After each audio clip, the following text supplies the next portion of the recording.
Hi friends, இன்றைக்கி எங்கே போகிறோன்னா அன்றைக்கி தீமிதி திருவிழா போனோம்ல, அங்கேயே தான் இன்றைக்கி கூத்தாண்டவர் கோயில் திருவிழா, தேர் திருவிழா, அங்கே தான் கிளம்பி வச்சு வாங்க போகலாம். இப்போ நம்ம திருவிழா கிட்ட வந்துட்டோம் ஃப்ரெண்ட்ஸ். இப்போ பாருங்களேன், இப்போ இங்கே காலியாக இருக்குல்ல, இன்னும் கொஞ்சம் நேரம் கழிச்சு பாருங்கள் எப்படி இருக்கு. தேர் வந்துட்டு இருக்குது. இப்போது அது கொஞ்சம் லாங் டிஸ்டன்ஸில் இருக்குது. கிட்ட வந்தோடனே உங்களுக்கு நான் தேரை காமிக்கிறேன். இப்போ தேர் வந்துட்டு இருக்குது. அங்கே எவ்வளோ கூட்டம் வருதுன்னு மட்டும் பாருங்களேன். நம்ம எப்போவுமே இந்த திருவிழா மட்டும் மிஸ் பண்ணவே மாட்டோம். எங்கே இருந்தாலுமே சரி இந்த திருவிழா வந்து அட்டன் பண்ணுறோம் ஃப்ரெண்ட்ஸ்.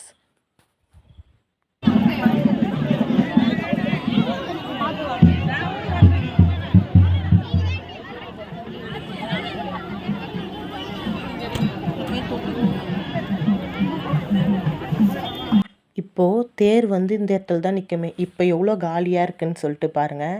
இன்னும் ஒரு ஃபியூ மினிட்ஸில் எப்படி இருக்குன்னு மட்டும் பாருங்களேன். இப்போ பாருங்கள் எவ்வளோ கூட்டம் இருக்குதுன்னு சொல்லிட்டு. செம கூட்டம் வரும் ஃப்ரெண்ட்ஸ். இது தைலாபுரம் தான். இதை சுற்றி இருக்க ஊர் எல்லாருமே இங்கே வருவாங்க இந்த திருவிழாவுக்கு. இது வேறு சித்திரை மாதம் இல்லையா, பசங்களுக்கு எல்லாருக்குமே லீவ் விட்டுருப்பாங்க. ஒரே ரஷ்ஷாக இருக்கும். இது வந்து அப்புறம் சாமி வந்து திரும்பி போயிட்டு அந்த இடத்துல நிற்கும். நின்னதுக்கப்புறம் என்ன பண்ணுவாங்கன்னா, அந்த சாதம் இருக்குல்ல, அதை வந்து சாமி மூஞ்சில் அதை அடிக்கிறாங்க பாருங்கள். அதை அடித்ததுக்கப்புறம் அப்புறம் வந்து அங்கே ஒரு வண்டு சுற்றினோடனே ஃபேஸை க்ளோஸ் பண்ணுறாங்க. சாமியோட ஃபேஸை க்ளோஸ் பண்ணுறாங்க ஃப்ரெண்ட்ஸ். அப்புறம் அந்த மாலையெல்லாம் பிச்சு போடுவாங்க.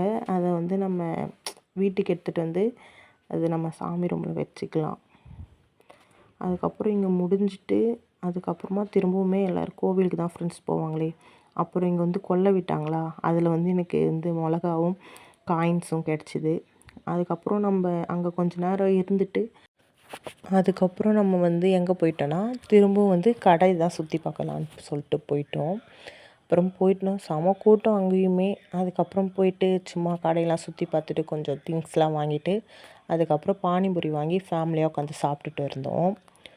அப்புறம் அது சாப்பிட்டு முடிச்சோடனே திரும்பவும் இந்த கேம் விளாடாமே இருந்திருக்கலாம் ஃப்ரெண்ட்ஸ்.